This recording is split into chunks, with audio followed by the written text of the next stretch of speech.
Bonjour, c'est Ursule encore. On est le 28 décembre 2025. Je viens sonner la trompette aujourd'hui encore et je viens proclamer le retour de notre Seigneur Jésus-Christ. Amen. Soyons tous bénis, soyons remplis de la joie de notre Dieu. Amen. Alors, la pureté de l'Église demeure. Amen. Nous savons que Jésus-Christ est venu et il a marché sur cette terre et il a racheté l'humanité. Pour ceux-là qui ont donné leur vie à Jésus, nous le savons.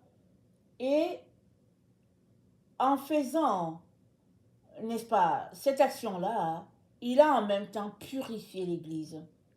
Et l'Église, c'est le corps de Christ. C'est dit en détail. Tous les détails sont là dans Corinthiens, Éphésiens, Colossiens. En lisant ces épîtres, on peut venir en connexion on peut venir en connexion avec la compréhension de la place de l'Église sur la terre. Alors, Jésus-Christ a voulu se manifester à l'humanité à travers l'Église qui est son corps. Et nous avons l'exemple de ça à la première Pentecôte. Quand le Saint-Esprit a été donné aux disciples, a été accordé, n'est-ce pas, aux enfants de Dieu sur la terre, ce jour-là, il y a eu 3000 personnes qui se sont ajoutées à l'église, alors que au début, ils étaient juste ce petit nombre-là qui se cachait. Et avec la venue du Saint-Esprit, l'église s'est mise à se multiplier. Et Jésus-Christ leur a dit, vous serez mes témoins de Jérusalem, Judée, Samarie, jusqu'au bout de la terre. Et c'est ça qui s'est passé. C'est comme ça que nous aussi aujourd'hui, nous pouvons témoigner du fait que Christ vit en nous. Amen. Et l'Église a été purifiée par Jésus-Christ lui-même. Dans Éphésiens, c'est dit que il l'a purifiée afin de se la présenter à lui-même d'abord, avant toute chose. Puisqu'il est la tête, il a purifié son corps. Et le symbole de ça, c'est que nous sommes appelés à entrer en communion avec Dieu, avec notre esprit, pas avec notre corps. Alors, son corps a été amoché, le corps de notre Seigneur Jésus-Christ a été amoché, nous prouvant que cette chair ne sert de rien. C'est l'esprit qui vivifie, la chair ne sert de rien, et c'est par la chair que nous avons reçu notre condamnation à la mort, à perpétuité. Et en livrant sa chair, Jésus-Christ nous délivrait de la mort éternelle. Et étant délivrés de la mort éternelle, nous sommes désormais appelés enfants de Dieu et nous bénéficions de la vie auprès de Dieu. Quoique nous sommes encore sur cette terre, nous sommes appelés à nous intéresser aux choses qui sont en haut. C'est là-bas que notre connexion doit se faire. Pas à ces choses de la terre. Mais nous devons nous intéresser aux choses qui sont en haut, les choses de sainteté, de pureté, là où Dieu est, là où notre Seigneur Jésus-Christ est. Amen. Et c'est ça le rôle de l'Église. Toi et moi, nous faisons partie de l'Église de Jésus-Christ. Peu importe la dénomination à qui tu appartiens, nous faisons partie de l'Église de Jésus-Christ si nous avons donné notre vie à Jésus.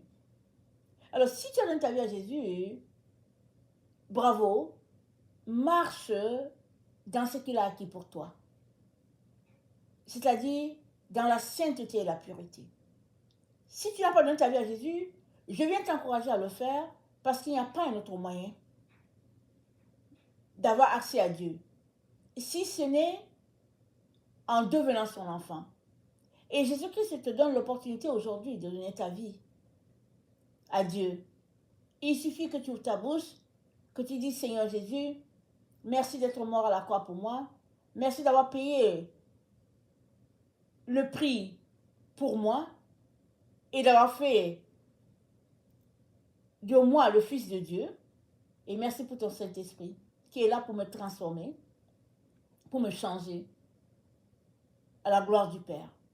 Amen. Alors, une telle prière fait de toi un enfant de Dieu. Et ce que tu as besoin, c'est de prendre du temps pour chercher la face de Dieu, pour le connaître. Et alors que tu prends du temps avec lui, que tu communies avec lui, petit à petit, tu vas te désintéresser des choses de la terre pour t'accrocher aux choses du ciel, là où Christ est assis. La Bible nous dit, là où est ton trésor, ton cœur aussi est là-bas. Si Jésus-Christ est ton trésor, ton cœur est au ciel. Il n'est pas sur la terre. C'est-à-dire tes pensées sont tournées vers lui, tout ton être est tourné vers lui, tu soupires à lui, tu te demandes qu'est-ce qu'il fait, tu veux juste être avec lui. C'est ça, être assis avec Christ dans les lieux célestes. Et alors que nous prenons du temps avec notre Seigneur, à tout moment, en tout cas tous les jours, petit à petit, nous nous séparons des choses du monde. Petit à petit, nous nous mettons à part. C'est ça la sanctification. La sanctification, c'est le fait de se mettre à part. Et Jésus-Christ l'a fait pour nous. Il a dit, Père, je me sanctifie pour eux. Nous aussi, nous devons le faire. Pour tout cela vers qui le Seigneur nous enverra. Parce que c'est si facile de tomber dans les choses de la chair. C'est si facile de s'attacher à ces choses-là qui nous éloignent de Dieu. Et pour que ça ne soit pas, nous sommes encouragés à nous délecter de la présence de Dieu en lisant sa parole, en l'adorant, en demeurant dans sa présence, en ayant une communion avec les frères et les sœurs. C'est que comme ça que nous pourrons être connectés tout le temps avec le ciel. Amen. Alors, l'église de Jésus-Christ a été purifiée. Et la comparaison ici dans Éphésiens 5 est faite à une relation maritale. Monsieur et la femme, ils sont unis dans le lieu du mariage. Et monsieur prend soin de la femme comme chef qui est appelé à protéger son épouse. Et c'est comme ça que la comparaison est faite avec Christ et son Église, qui symbolise son épouse, qui symbolise son corps. Amen. Alors, il l'a purifiée, cette Église-là, pas pour que nous la salissons. Si nous marchons dans ce que Jésus-Christ a fait, si nous marchons dans ce qu'il nous dit de faire, alors nous sommes tout simplement en train de marcher dans la pureté. Nous sommes en train de nous sanctifier. Si nous obéissons à ce qu'il nous dit. Et nous sommes informés que ceux qui se laissent conduire par le Saint-Esprit, c'est eux qui sont enfants de Dieu. Ce n'est pas ceux-là qui disent « Je suis enfant de Dieu » et ils tournent le dos à ce que Dieu leur dit de faire. Non. Ceux-là qui disent « Je suis enfant de Dieu » et qui laissent le Saint-Esprit les conduire, c'est eux qui sont enfants de Dieu. Et ils se purifient. Et s'il arrive qu'ils tombent, ils se relèvent. Ils viennent demander pardon à Dieu le Père, Dieu le Fils, et ils retournent à leur tâche, à leur engagement d'aimer le Seigneur.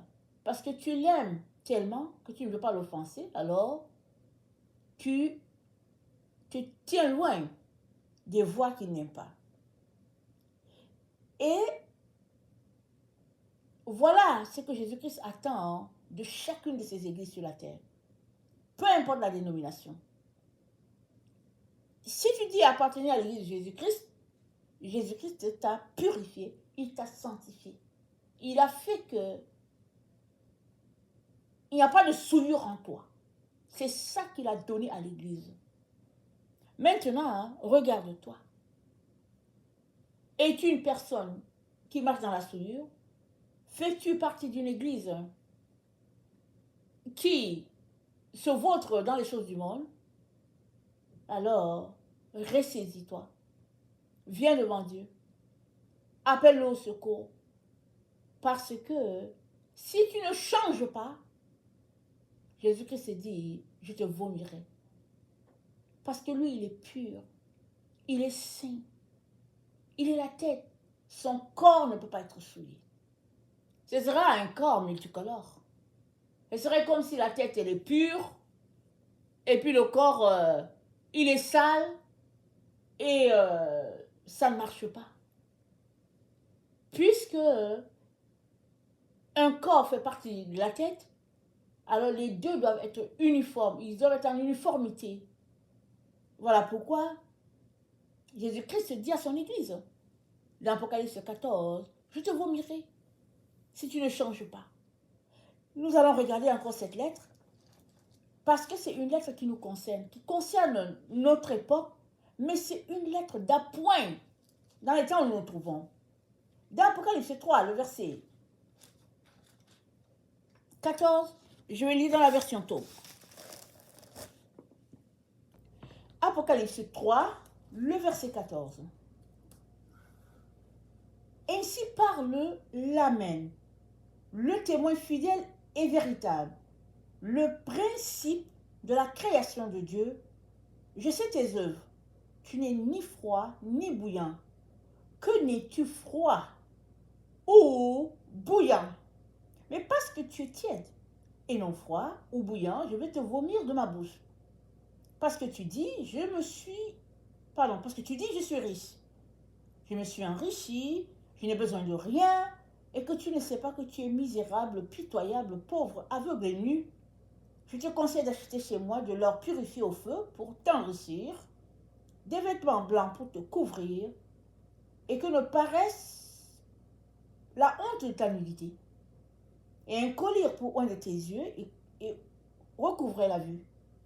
Moi, tout ce que j'aime, je les reprends et les corrige. Sois donc fervent et répands-toi. Voici, je me tiens à la porte et je frappe. Si quelqu'un entend ma voix et ouvre, j'entrerai chez lui, je prendrai la scène avec lui et lui avec moi. Amen.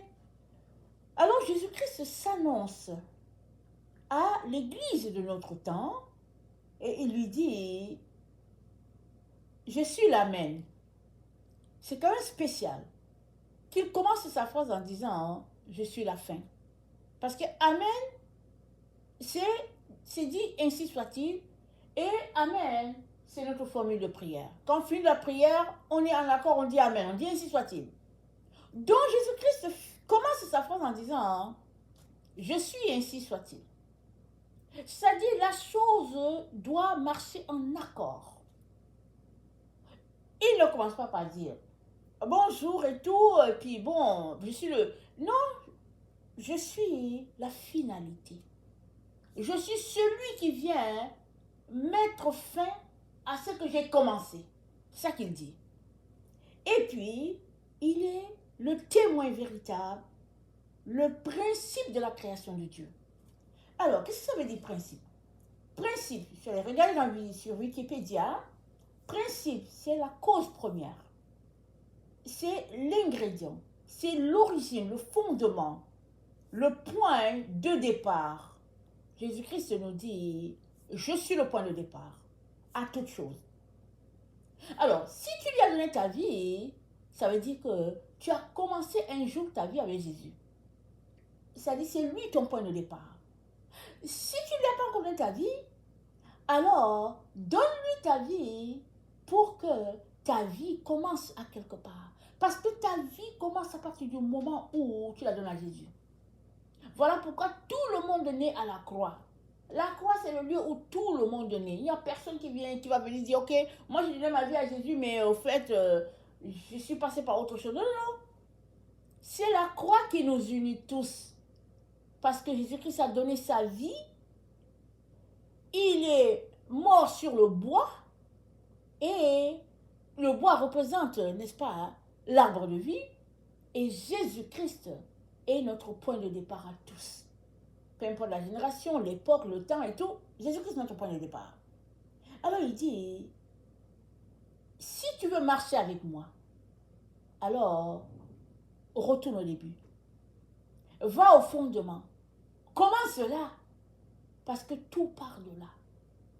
Dans Colossiens, il s'est dit qu'il est avant tout, il est la tête, et avant toute chose, il est le premier. Et Dieu a voulu que cela soit ainsi. De telle sorte que il n'y a pas quelqu'un qui va venir dire, ok, moi j'ai commencé par le milieu, et puis bon, c'est tel autre qui m'a amené c'est tel autre que je suis. Non, c'est Jésus-Christ, et puis c'est tout. Dans Colossiens 1, au verset 17, c'est dit, il est avant toute chose, et toute chose subsiste en lui. Il est la tête du corps de l'Église. Il est le commencement, le premier-né d'entre les morts, afin d'être en tout le premier. Car Dieu a voulu que toute plénitude habitât en lui. Dieu a voulu que ce soit comme ça. Donc, il a voulu, par Jésus-Christ, notre Dieu, réconcilier tout avec lui-même, tant ce qui est sur la terre que ce qui est dans les cieux, en faisant la paix par lui, par le sang de la croix. Amen. Et c'est dit quoi? Et il vous a maintenant réconcilié par sa mort dans le corps de sa chair. Le corps de sa chair, c'est quoi? C'est l'Église. Jésus-Christ nous a réconciliés par l'Église. Vous savez, on vient de différents horizons. Mais quand on va à l'Église, on est un, on se sent un. Si on marche dans les principes de Dieu, on est tous un à un, membres du corps de Christ. Nous formons le corps de Christ sur toute la terre. Que tu sois au Japon, que tu sois au Nigeria, peu importe l'endroit où tu es, si tu as donné ta vie à Jésus-Christ, tu fais partie du corps de Christ. Tu es appelé à marcher selon les principes que notre Seigneur a établis, les principes établis dès le commencement. Parce que Dieu a dit, faisons l'homme à notre image, à notre ressemblance. Donc, Adam a été fait à la ressemblance de Dieu, c'est-à-dire dans sa nature, dans sa caractéristique, esprit, âme, parce que Dieu n'est pas chair, mais Adam était à la ressemblance de Dieu. Dans ce qu'il était, un être de lumière, un être glorieux, c'est ça qu'Adam était. Alors, notre Seigneur nous a réconciliés par sa mort dans le corps de sa chair. C'est le corps de Jésus-Christ qui nous a réconciliés. Ça a été amoché, frappé de toutes parts, magané. Et par cette chair-là, qui ne sert de rien, qui a péri, est sorti un corps glorieux qui représente l'Église de Jésus-Christ. Et ce corps glorieux qui a été fait ainsi par la résurrection sera aussi notre corps quand nous ressusciterons. Quand nous quitterons ce corps de terre, nous aurons un corps glorieux comme notre Seigneur Jésus. Voilà pourquoi le Seigneur nous encourage à ne pas accorder l'importance à la chair. Comme si c'était la chair finale. Parce que ce n'est que de la matière. Ce n'est que de la terre. Voilà pourquoi quand les gens meurent, on les met en terre. Et puis si après quelques temps on retourne, souvent on ne voit plus, il n'y a plus rien. Il n'y a plus rien parce que c'est devenu poussière. Alors voilà ce que nous sommes. Nous sommes juste poussière. Nous avons été vivifiés par notre Seigneur Jésus-Christ et nous sommes encouragés à vivre de la parole et ainsi on ne périra pas.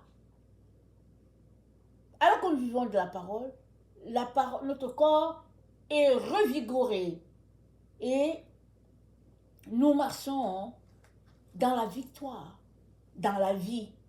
Amen. C'est ça que nous sommes. Mais l'Église de Jésus-Christ a pris une direction différente dans le temps dans lequel nous nous trouvons.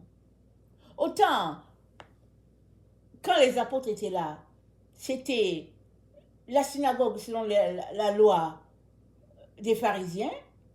Le Saint-Esprit est venu et puis il a tout chamboulé. Et aujourd'hui, nous sommes ceux-là qui avons détourné l'Église de tout ce qu'elle est. Nous avons décidé de marcher comme on veut. Telle dénomination a dit qu'elle est ceci, telle autre dit qu'elle est comme ça. Les gens ne peuvent même pas s'asseoir ensemble pour dire que non, mais lui il est pentecôtiste, moi je ne m'assois pas avec pentecôtiste, moi je suis baptiste, je ne reste pas avec les gens de l'assemblée, les frères. Et puis les gens, ils se chicanent entre eux, ils passent leur temps à se faire des problèmes, des querelles. Et Jésus-Christ nous dit quoi? Il dit, je suis la cause première. Je suis l'ingrédient que vous avez besoin pour partir d'un bon pied. Je suis la base de toute chose. C'est ça que Jésus-Christ nous dit. Et nous venons, n'est-ce pas, d'expliquer ça quand même un peu en détail. Nous sommes donc appelés à laisser de côté toutes ces choses-là qui nous distraient. Mais qu'avons-nous fait? Nous avons intégré à l'Église de Jésus-Christ tout ce qui est dehors. Nous avons pris la richesse du monde, on l'a envoyé dans l'Église. Nous avons pris les principes du monde, nous l'avons envoyé à l'Église. Si bien que tout ce qui était de l'extérieur, on le retrouve dans l'Église. Voilà pourquoi Jésus-Christ dit, tu dis que tu es riche. Apocalypse 3, le verset 17. Tu dis que tu as besoin de rien. Mais tu ne sais pas que tu es misérable. Tu ne sais pas que tu es aveugle. Tu ne sais pas que tu es pauvre. Tu ne sais pas que tu es nu. Tu ne le sais pas. Pourquoi est-ce que l'Église de Jésus-Christ de notre temps ne sait pas toutes ces choses? C'est parce qu'elle a changé le principe que Jésus-Christ a établi. Jésus-Christ a dit, je suis le principe. Je suis la même. Je suis le point de départ. Mais l'Église de Jésus-Christ aujourd'hui a changé les normes établies par notre Seigneur. Elle a ajouté d'autres normes, si bien que elle n'arrive pas à distinguer sa gauche de la droite. Elle ne sait pas où elle est. Et elle aimerait tout simplement que Jésus-Christ l'accepte telle qu'elle est, sur la base de ce qu'elle est, marchant dans le compromis, marchant dans les choses qui déshonorent Dieu, faisant tout à sa tête. Et Jésus-Christ nous dit, ça ne se peut pas. Il dit, c'est pas possible. Parce que, à son départ, j'ai purifié l'Église. Je l'ai établie, elle était propre, nickel, sans tache. Aujourd'hui qu'elle est remplie de taches, elle aimerait entrer dans la gloire avec les taches.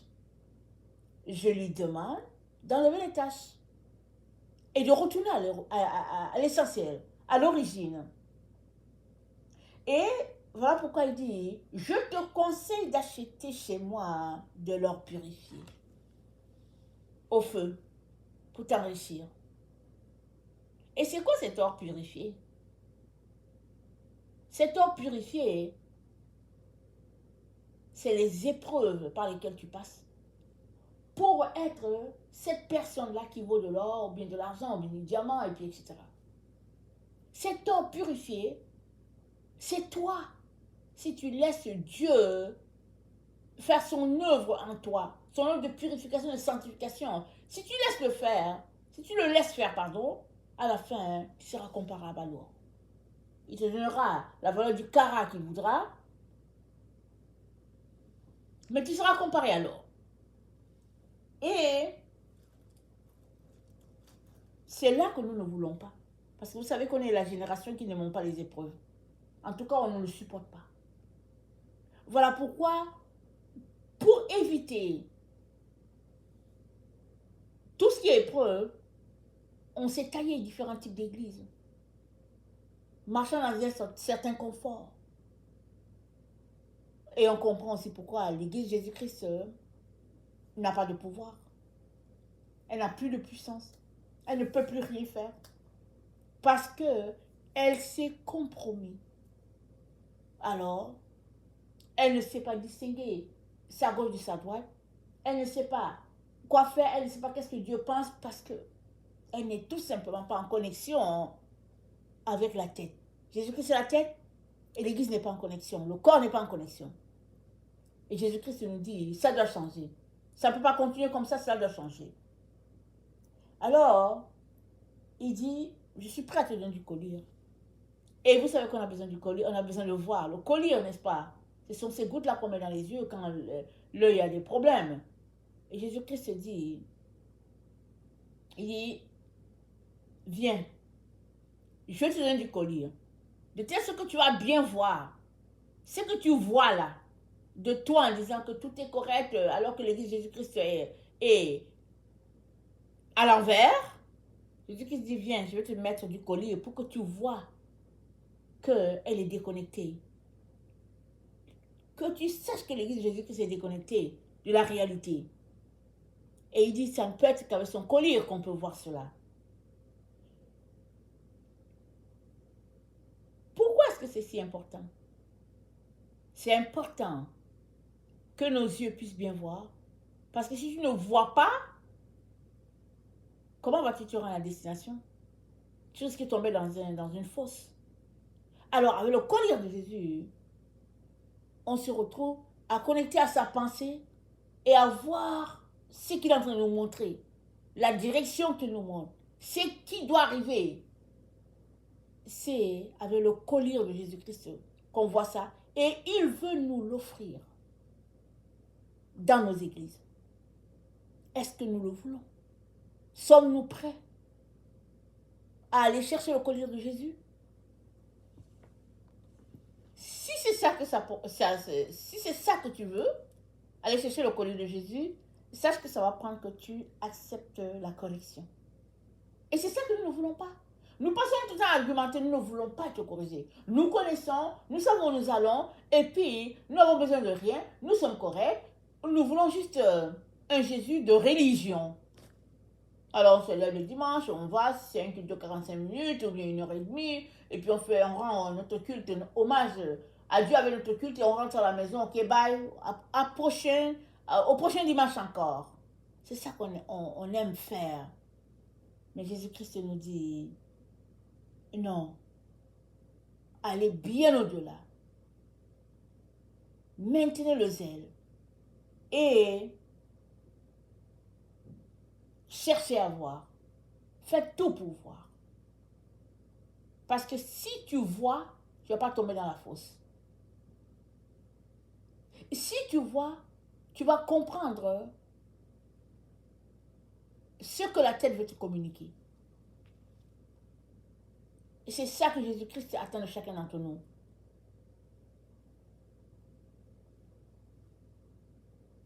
Et souvent, c'est ça qu'on ne veut pas lui donner. On trouve qu'il n'y a rien là. On aimerait juste un peu s'embellir. Et on porte toutes sortes d'histoires sur nous, de gadgets, et puis bon, on est là. Mais Dieu nous dit, débarrasse-toi de toutes ces affaires-là. C'est pas ça qui fait ta sanctification. Ta sanctification, elle est à l'intérieur. Tu te sanctifies à l'intérieur. Et ça va transparaître à ton extérieur. Et c'est ça que le Seigneur attend de chacun d'entre nous. Il dit, moi, tout ce que j'aime, je les reprends. Jésus reprend tout cela qu'il aime. Acceptes-tu sa correction? Amen. Acceptes-tu sa correction? Alors, viens au pied de la croix. Viens au pied de la croix. Lui demander pardon. D'être passé à côté. Demande-lui de te donner du zèle. Et demande-lui de tout faire pour ne pas souiller ce que lui, il a déjà purifié. Puisque tu fais partie de l'Église, il l'a purifié. Alors demande-lui, Seigneur, aide-moi, Seigneur, à ne pas marcher dans les souillures de ce monde, mais plutôt à marcher de victoire en victoire à cause de ce que tu as acquis à Golgotha pour moi. Et pendant que tu fais ce type de prière, le Seigneur va venir t'aider. Il va te dire, ne fais pas ceci, fais cela, et puis bon, il va te conduire. Parce que la pureté de l'Église de Jésus n'est pas négociable. Amen. Ce n'est pas négociable. Voilà pourquoi il dit, je vais te jeter dehors si tu ne te purifies pas.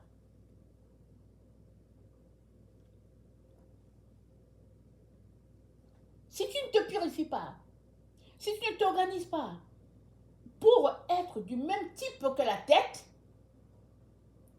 et que tu aimes tout ce qui est souillure, saleté, le Seigneur te dit, je vais te couper. Parce que ce n'est pas l'Église qui sera coupée, c'est les personnes qui ne veulent pas se conformer, c'est eux qui seront coupés. Or, nous aimons notre Jésus. Alors, organisons-nous. Amen. Organisons-nous pour le laisser prendre toute la place, afin que l'Église de Jésus-Christ que nous sommes puissions refléter Christ. Amen.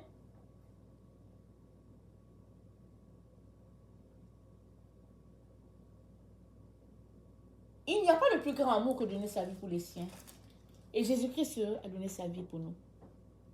Et aujourd'hui encore, bien que physiquement il n'est pas là, il continue de travailler pour nous, de nous aimer, de mettre en œuvre les choses pour que nous puissions être conformes à ce qu'il attend.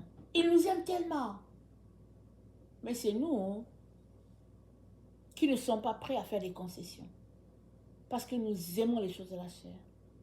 Je viens nous encourager à décider de laisser toutes ces choses-là qui nous gardent captifs, qui nous retardent dans notre épanouissement, qui nous gardent bébés tout le temps. Alors que si on s'en débarrassait, on serait en train de grandir. Et le Seigneur nous encourage à vouloir grandir. Laissant de côté la séduction de notre monde et nous tournant vers l'essentiel, ce qui est le plus important. La vie en Jésus. C'est ça, notre sécurité. Que le Seigneur bénisse sa parole et que nous puissions nous efforcer de marcher dans la vérité, laissant de côté les voies de la séduction, les voies de l'erreur, et nous identifiant à Christ. Amen.